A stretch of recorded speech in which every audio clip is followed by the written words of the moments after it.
Hormuz. Sejumlah negara pun sudah diizinkan untuk melintas, salah satunya Malaysia.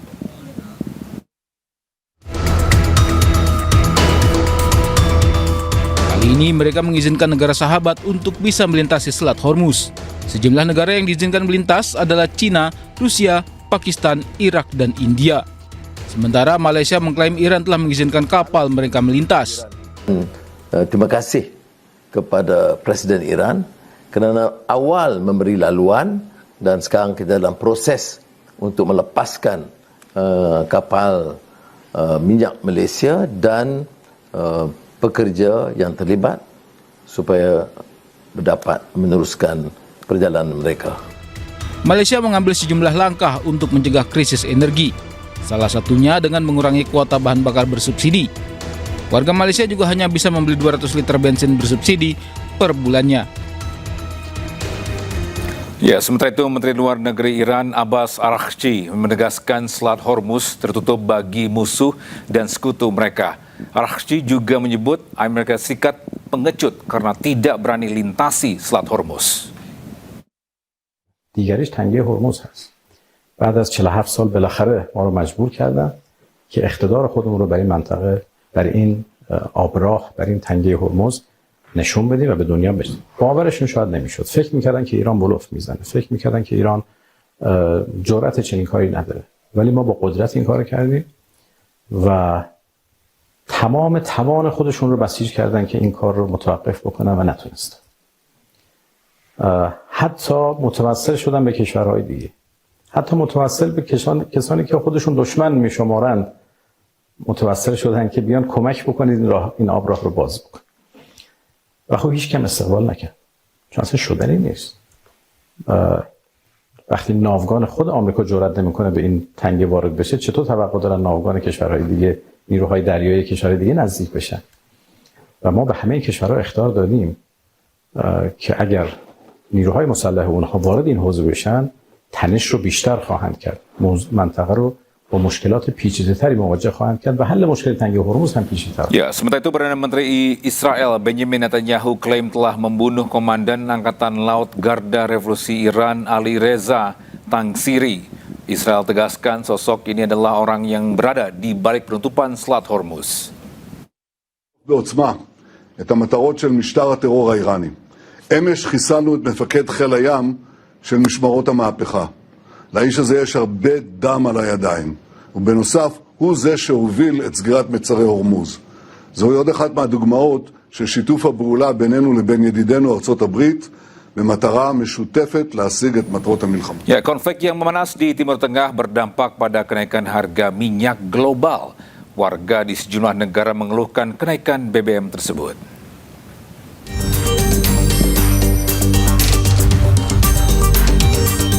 Perang Amerika Serikat Israel versus Iran yang belum usai, mau tak mau memberikan dampak pada negara-negara lainnya.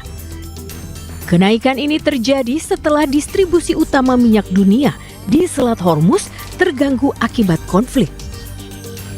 Di Amerika Serikat sendiri, harga bensin dilaporkan mengalami kenaikan hingga 20%. Ada berderet kreator konten di Amerika Serikat yang seakan-akan teriak dengan kenaikan harga ini.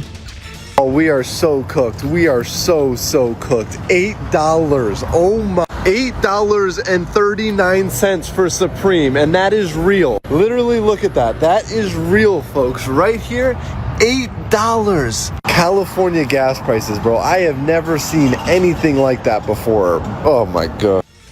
Dampak lainnya juga dirasakan di beberapa negara maju seperti Finlandia dan Jepang. Negara-negara yang bergantung pada impor energi dari Timur Tengah ini jelas menghadapi lonjakan harga BBM. Harga bensin di Jepang, guys, akibat perang naon eta teh Amerika, Iran, Israelnya kemarin teh sempat naik, guys, sampai 190 yen. Ada bahkan di tempat lain mah katanya sampai 200 yen atau sekitar 20.000 lebih lah ya per liternya, guysnya lumayan berat. Dan ini pasti efeknya barang naik, pupuk naik, segala naik, pasti nara naik ya pokoknya namanya nenek lantah. Telina teh sampai berpikirnya apa harus kemana-mana naik sepeda gitu. Sementara itu di Selandia Baru, New Zealand, kenaikan harga BBM turut membebani masyarakat. Biaya transportasi meningkat bisa berpotensi mendorong inflasi di berbagai sektor. Di Indonesia sendiri, pemerintah masih memastikan pasokan BBM tetap aman. Pemirsa, di tengah kelangkaan bahan bakar minyak di sejumlah negara, warga negara Indonesia di Iran, Ismail Amin, menyebut stok dan harga BBM di Iran masih stabil dan terkendali. Masih dalam kondisi relatif aman, terkendali, stabil, dan aktivitas masyarakat juga masih berjalan normal.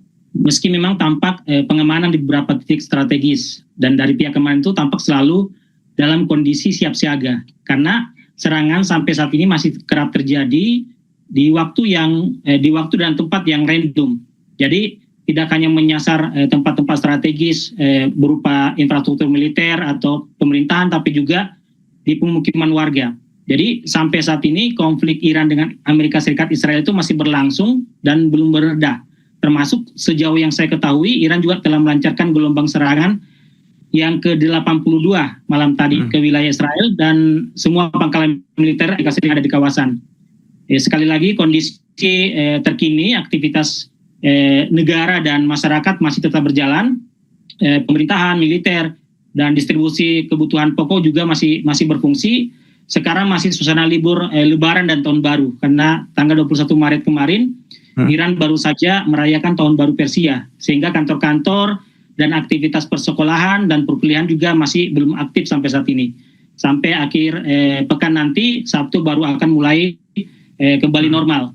Jadi meski memang sampai saat ini sejumlah pimpinan Iran itu gugur dalam perang, namun kondisi internal masih sepenuhnya terkendali. Oke, baik. Mas Ismail mungkin melihat atau mendengar langsung kapan terakhir rudal-rudal berterbangan di atas langit kota Qom, tempat Anda? Kalau di Qom sendiri, Mas Davi, dalam beberapa hari ini relatif tidak ada. Kami sangat jarang mendengar sebagaimana sebelumnya.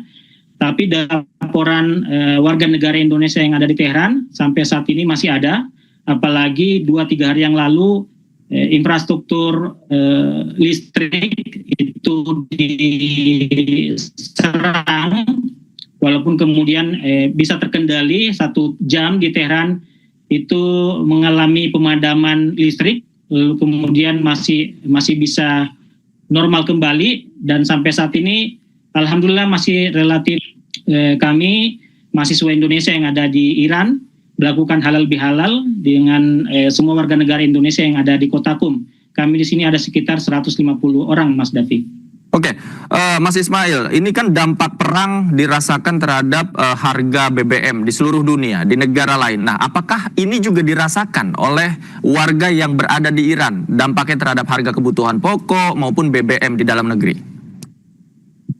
Ya, penting kita ketahui, Mas Davi, bahwa Iran ini adalah produsen energi, produsen bahan bakar minyak, bukan importir. Jadi ketersediaan BBM domestik itu relatif lebih stabil dibandingkan negara lain yang saat ini sudah mulai mengalami kenaikan harga. Di Iran sendiri sampai saat ini belum mengalami kenaikan harga, masih 50.000 rial per liter bensinnya, atau dikonversi ke dalam rupiah itu masih 500 rupiah. Terhitung bensin termurah di dunia. Karena Iran juga punya cadangan besar dan kontrol distribusi dalam negeri yang begitu sangat kuat. Namun memang di sembako, di bahan pokok ada kenaikan harga yang cukup signifikan, namun masih tetap terkendali karena pemerintah terutama di tahun baru ini itu menaikkan upah 60% dan juga memberikan bantuan tunai kepada masyarakat yang rentan. Ada hadiah lebaran, ada THR, dan juga bantuan tunai ini langsung dapat dinikmati atau dirasakan oleh warga setempat karena mereka menggunakan kartu-kartu yang diberikan itu untuk membeli kebutuhan pokok mereka, sehingga bisa dikatakan tidak terlalu berdampak. Tapi kalau bahan bakar sama sekali tidak ada dampak signifikan terhadap perang ini.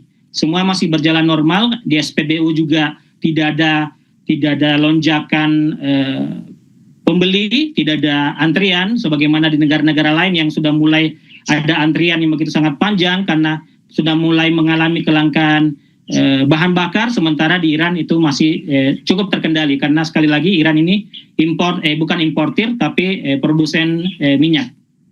Begitu Mas David. Oke, Mas Ismail, saya penasaran, sebagai warga negara Indonesia yang tinggal di wilayah yang sedang perang, Anda menyikapi atau melihat perang ini yang eskalasinya semakin meningkat ini seperti apa? Jangan-jangan Mas Ismail juga sudah lama tidak pulang ke tanah air? Ya benar Mas Davi, kekhawatiran tentu saja ada, namun melihat aktivitas masyarakat Iran yang begitu sangat tenang, tidak tampak ada kekhawatiran maupun ketakutan, kami jadi larut dengan aktivitas mereka. Tiap malam itu sampai tadi malam, sudah hampir sebulan sejak awal perang, itu mereka selalu melakukan aksi unjuk rasa pada malam hari. Mereka keluar ke jalan, memenuhi alun-alun kota, meneriakkan kecaman terhadap Amerika Serikat dan Israel, dan memberikan dukungan kepada pemerintah dan militer Iran. Sehingga ya kami pun juga akhirnya ikut larut, walaupun saya tidak selalu ikut dalam aksi-aksi mereka, kami hanya bisa melihat dari jendela, dari apartemen, mereka tiap malam melakukan aksi ini tanpa ada rasa takut dan kekhawatiran. Padahal di malam-malam sebelumnya, pada saat terjadi mereka melakukan aksi unjuk rasa itu, kadang ada suara ledakan terdengar, tapi itu tidak mengurangi semangat mereka melakukan aksi unjuk rasa ini. Saya tanya apa tujuan mereka melakukan aksi unjuk rasa ini, mereka mengatakan bahwa ini adalah memberikan dukungan moral kepada pemerintah dan militer, bahwa kami menunjukkan bahwa kami baik-baik saja. Ya, sementara itu krisis energi mulai terasa di Filipina. Warga protes terbatas dan tingginya harga BBM. Ya, pemerintah Filipina menetapkan status darurat energi nasional di negaranya selama 1 tahun penuh.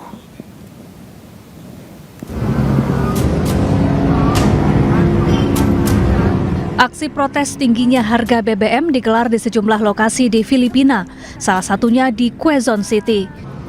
Warga, pengemudi hingga operator transportasi umum meminta pemerintah Filipina menurunkan harga BBM dan menindak kartel penimbun BBM. Sementara itu, saat ini Filipina menghadapi krisis bahan bakar. Presiden Ferdinand Marcos mendeklarasikan darurat energi nasional selama 1 tahun. Krisis ini menyebabkan biaya operasional bagi pengemudi transportasi umum terus meningkat. Kira ang Pangulo natin ng kwan, emergency, national emergency, piktuhan lahat, lalo na sa pamumuhay namin. Imbes pang bigas na, napunta sa gasolina. Krisis energi juga berdampak terhadap penerbangan di Filipina. Cebu Pacific, salah satu maskapai ternama di Filipina, telah menunda penerbangan beberapa rute internasional. Tak hanya itu, mereka juga mengurangi frekuensi penerbangan dalam negeri. Saat ini harga bahan bakar jet global meningkat lebih dari 2 kali lipat selama setahun terakhir. Ya, pemirsa, krisis energi global di India membuat warga di India menyerbu SPBU. Warga panik akibat isu kelangkaan bahan bakar.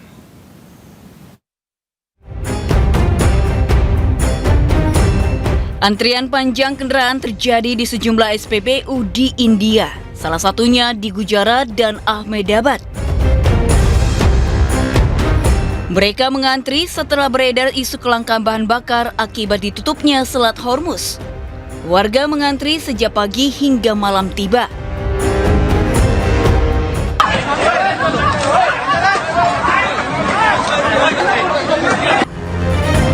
Kericuhan pun sempat terjadi saat warga berebut BBM.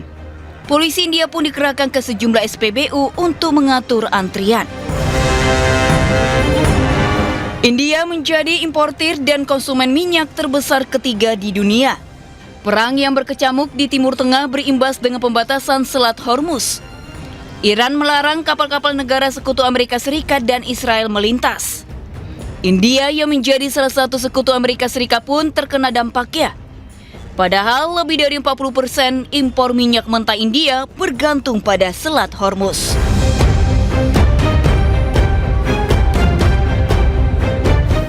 Ya, tak hanya BBM, bahan bakar gas juga langka di India. Warga di Kashmir, India harus mengantri berjam-jam untuk mendapatkan LPG.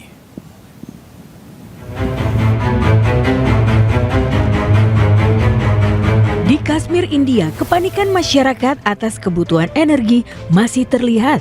Antrian yang mengular tampak di sejumlah titik, seperti di SPBU dan juga di tempat penjualan gas.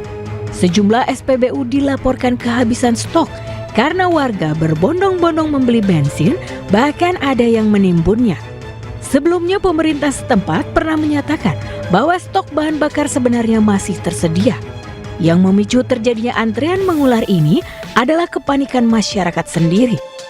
Warga tetap panik karena termakan rumor krisis energi hingga isu soal lockdown selama 3 bulan. People are very panic. So we don't know what to do. The government says we have a lot of stock, but I don't think so. They have stock because the people are panic here. And Modi says that there will be a lockdown. So everybody want to store everything. Bisa pastikan ketersediaan BBM, Menteri SDM Bahlil Lahadalia meninjau sejumlah SPBU di Jawa Tengah. Bahlil mengecek kesediaan BBM untuk mengantisipasi dampak perang di Timur Tengah. Pemirsa, pemerintah telah mengantisipasi kelangkaan BBM akibat dampak perang Amerika, Israel, dan Iran. Bahlil Lahadalia meninjau SPBU di sejumlah titik di Jawa Tengah, di antaranya di Sragen dan Karanganyar. Bahlil menjamin stok BBM untuk masyarakat aman dan Indonesia siap menghadapi krisis energi akibat perang di Timur Tengah. Namun masyarakat diminta untuk berhemat energi, terutama LPG. Ya, LPG kita masih impor kurang lebih sekitar 70% dari total kebutuhan kita. Tapi saya klaim kepada Bapak Ibu semua, insya Allah kita juga dalam kondisi yang sampai dengan beberapa hari itu insya Allah dalam kondisi yang baik. Namun sekalipun kita dalam kondisi yang baik, saya mohon dukungan dari semua rakyat Indonesia. Masalah ini tidak hanya masalah pemerintah, tapi masalah kita semua. Saya memohon, menyarankan agar ayo kita harus memakai energi dengan bijak. Dengan bijak, yang tidak perlu saya sarankan jangan. Contoh katakanlah kalau masak pakai LPG, kalau masakannya udah masak jangan kompornya. Sementara itu Presiden Prabowo Subianto berencana mendorong penggunaan motor dan mobil listrik. Nantinya bensin akan digunakan oleh orang kaya dengan harga mengikuti pasar. Diesel, solar untuk listrik. Itu penghematan kita pertama. Tapi the whole plan is semua motor kita akan kita konversi menjadi motor listrik. Semua mobil, semua truk, semua traktor harus tenaga listrik. Jadi nanti orang kaya yang punya Lamborghini, Ferrari, silakan lo pakai bensin, lo bayar aja harga dunia. Mau $200, ya kan? Terus lo orang kaya kok. Yang lain kita sudah bikin simulasi. Ternyata si yang naik motor, kalau dia pakai listrik, pengeluarannya tinggal 20%, 1/5. Jadi this is our game changer. Ini game changer. Ya, bisa usai jeda kita akan membahas nasib negosiasi antara Amerika Serikat dan Iran. Jangan kemana-mana, tetaplah di iNews.